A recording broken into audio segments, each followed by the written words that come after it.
Okay, ayan mga kaibigan, welcome back ulit sa Rapido TV. Sama po natin itong panuorin. Bago ka namin tanungin, pakinggan mo natin itong kabilang linya. Ha? Yes, Kabilang linya. Mr. Senator. Kabilang linya ng telepono. Recording in Nakikinig lang yan eh. Bago ka magsalita, Pikoy, alam mo ba na nag-uusap kayo ni Enriquez na sa bahay siya ni Morales? No, wala sir, wala po. Hindi mo alam? Hindi ko po alam. Kaya nga po nagulat ako eh. Biglang may... Hindi mo rin alam na naka-speakerphone yung cellphone ni Enriquez? Hindi po sir. Hindi mo alam na nakikinig si Morales? Hindi po sir. So, that explains the who holds barred na pagsasalita mo. Yes, sir. Yes. Pati patayan, binabanggit mo na eh. Yes, sir. Na papatayin si Morales, sasagasaan lang yan, hindi na yan babarilin, at maraming paraan para patayin. Am I correct? Yes sir. Yes, Kasi, sir. had you known na nakikinig si Morales, hindi mo siguro sabihin yun. Hindi sir, kung pahayaan niyo po akong sabihin muna ito sir, o sagutin ko muna yung sa inyo. Kung alam kong nakikinig po siya sir, mas marami pa po ako sasabihin. Mas ano po. Sir. Mas malala pa. Yes. Mas yes. malala pa. Para believable sir. Okay, sige. Pakinggan natin yung statement mo. Go ahead. Magandang araw po sa inyo, mga mahal naming senador. Sa mga nakaraang araw, napukaw ang atensyon ng bayan dahil sa sinasabi ng isang ex-agent Jonathan Morales na dokumento mula sa PIDEA. Nung nakaraang pong hearing, nabanggit niya na ni Ginoong Morales ang pangalan ko na Eric Santiago, na tumawag sa isang Romy Enriquez na sinasabi niya na nais ko siyang pigilan sa kanyang pagsalita tungkol sa nasabing dokumento. Sa punto pong ito, nais ko pong ipabatid sa galang-galang na Senado. Wala akong intensyon na pigilan at ang totoo ay upang patulayan lang sa bayan ang dalawang bagay. Ano po yun? Na napakadali pa lang mapunta dito. Gagawa ka lang ng isang kwento at kakang-isip na kwento sa pamamagitan ng pambobola, mapupunta ka na rito. Pangalawa, na upang pabulaanan at bigyang kalinawan ang mga bagay-bagay na sinasabi ni ex-agent Morales sa pamamagitan sa pagpapakita ng mga dokumento na dala ko. Siyensya na sir, di ako sanay magsalita sa maraming tao. Panglubog lang sir eh. Please continue.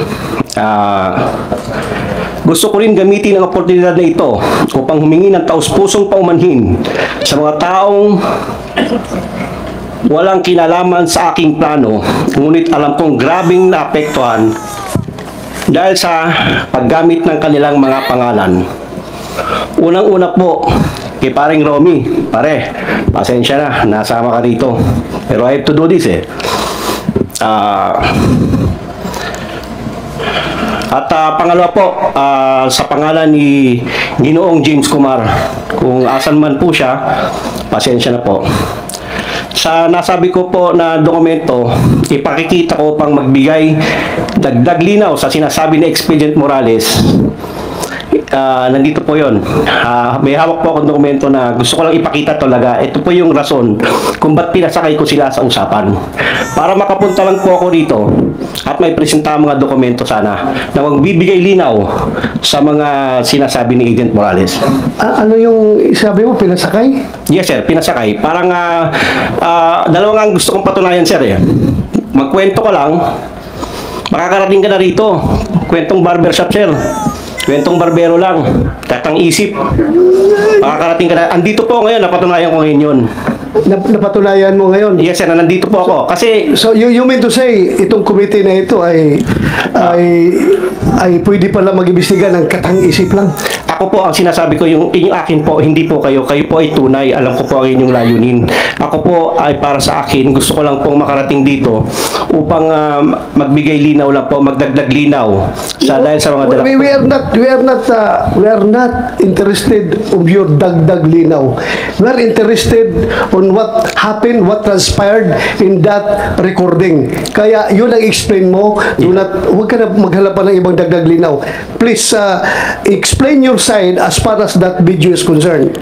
Yun po ay katang isip ko lang, pasensya na po kayo. Kaya po humingi po ako ng tawad nga po kay paring Romy at saka kay... Katang isip na Kasi actually sir, hindi naman para hindi naman para sa lahat yun eh.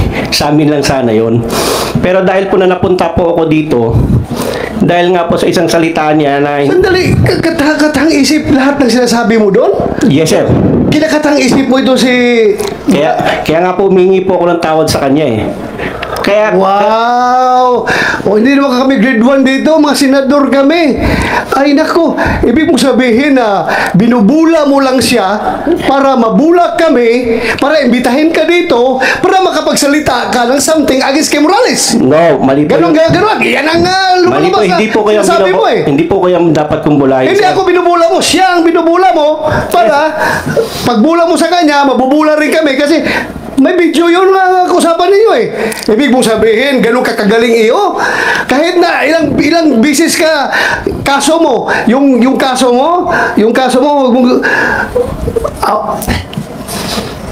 Pasis ko lang yun. Yes sir, I understand sir. Pasis lang yun sa aking panerbisyon pagkapulis. I understand. Kaya huwag mo akong bilugin dito ha. Yes sir. Kung siga ka, kung maro ka sa labas, kung nabubula mo yung ibang tao, not me. Yeah. Not me. Kasabot ko sir. Ha? Sabot ko sir. Anong Bisaya mo ka? Taga saan ka? Taga Davao ako mama sir. Ibig sabihin po maro-maro taga Davao. Dili taon sir. Oy. Ay. Now please continue. Explain your side yung nangyayari sa usapan na yun. Sige, I will give you the floor. Huwag kang lumihis sa ibang topic. Yun lang muna. Stick to that video. Yung lahat na sinasabi mo doon, bigyan mo ng context, bigyan mo ng explanation, bakit mo nasabi yung mga bagay na yun. Please. Yung kung totoo po, ako po nandito, ang purpose ko po is magsabi ng totoo. Yun nga, sabihin mong totoo, bakit ka tumawag kay Marquez at mga sinasabi mong patatahimikin siya, huwag na magsalita, at may binanggit ka ba nung pangalan na Lam? Ano yung Lam na ibig mo sabihin? Sir, actually sir, narinig ko lang sa YouTube yun sir eh. You play, kumsek, you play. Baka sabihin naman, Hindi, ibig sabihin sir. baka ibig sabihin, yung committee na ito, gumagawa na naman ng AI generated video recording, ha? Kumsek, please play the video. Yung sinabi niyang Lam. Narinig mo lang yan, hindi mo ginamit during your conversation, hindi mo ginamit yung salitang Lam. Sir, ginamit ko. Oh, Ginamit ginamit ko mo. nga sir, kasi ganito nga Ano sir. ibig mo sabihin ng Lam? Sir, ganito po yun. Sandali! Anong ibig mo sabihin ng Lam? Sinabi mo, binanggit mo. Yes sir, naririnig ko po sa YouTube lang yan, yung Lam, si First Lady, si James. O kaya nga, bakit mo nasabi yung Lam na yun? Doon? Para pasakayin nga po sila sir. Kung gusto niyo pong malaman ng totoo. Pasakayin. Opo, para papasakayin lang po si Romy at si Agent Morales sir. Hindi mo nga alam na nasa bahay ni Morales si Marque Enriquez. Ganito po yan, sir. Si Romy kasi, pag matri-trigger ko siya, alam ko na makakarating kay Morales yan. So anong purpose mo? Anong agenda mo Ito dito? nga po, sir. Anong motive mo? Bakit mo siya iti-trigger? Sige nga. Gusto ko po kasi may mga dokumento po kasi akong dala. Kasi sir, kung napapagod na po kasi ako sa paulit-ulit na sinasabi nila, alam ko naman na mas may explain ko, sir. Dahil sa mga dokumentong dala ko. Ano yung mga dokumento na mo? Pwede ko ba ipakita, sir? But before you show that document, explain your side. Bakit mo sinabi yun? Huwag mo kaming bulahin, ha? Yes, sir. Ha? I will cite you in contempt directly kung sinungaling ka dito, ha? Kasabot ko, sir. Kasabot. Huwag mo kong dalahin sa bula-bula. Kasabot ko, sir. Kasabot ko. Kumsik, i-play mo nga yung may sinabi siyang Lam. Huwag mong sabihin, bula mo lang kami dito. Wala pong ganun, sir. Sorry po. Sige. Ito ang magitan. Okay? Kasi nga yung mama, ha? Ay, ito, pakinggan mo na yan. Ganito po yan. Nung pumutok yan, okay? Huwag kang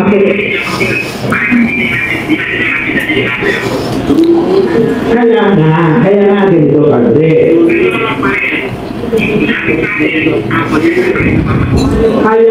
Narinig natin dyan na voice recording at saka yung nilagay ni Morales na yung line-line dyan na nag-interpret kung ano sinasabi. Totoo, the same as you have heard as your conversation with Santiago? Mr. Senator, the video speaks for itself. Okay, correct. Yung narinig mo dyan, totoo. I confirm, sir. So, do you confirm na pinapasakay ka lang ni Santiago? Binubula ka lang niya? Well, knowing Eric Santiago, even during our Napolcom days, hindi ko po makuha, malaro po siya eh. Malaro po siya, malalim. Malalim babaw nga eh. Malalim. Ang babaw nga eh. Hindi po. Pati kami, papasakayin niya. Hindi Ang po. babaw mo. Ikaw, nalalaliman ka sa ganung style? Well, So ayan po, no, mga kaibigan, paki-comment na lang po kung ano po inyong mga komento o public opinion po dito. At muli po ako ay magpapasalamat, no, sa inyong patuloy na pagsuporta dito sa aking YouTube channel, gayon man sa aking Facebook page. Ayan, maraming salamat po sa inyo, Maman Sir. At sa atin po mga kababayan, Luzon, Visayas at Mindanao at sa ating mga ka-OFW, palagi lamang po tayong mag-iingat saan man tayo naroon. At kung nagustuhan po ninyo ang video na ito, paki-like naman po mga kaibigan. So ayan, at see you po sa next video ko. God bless all of us.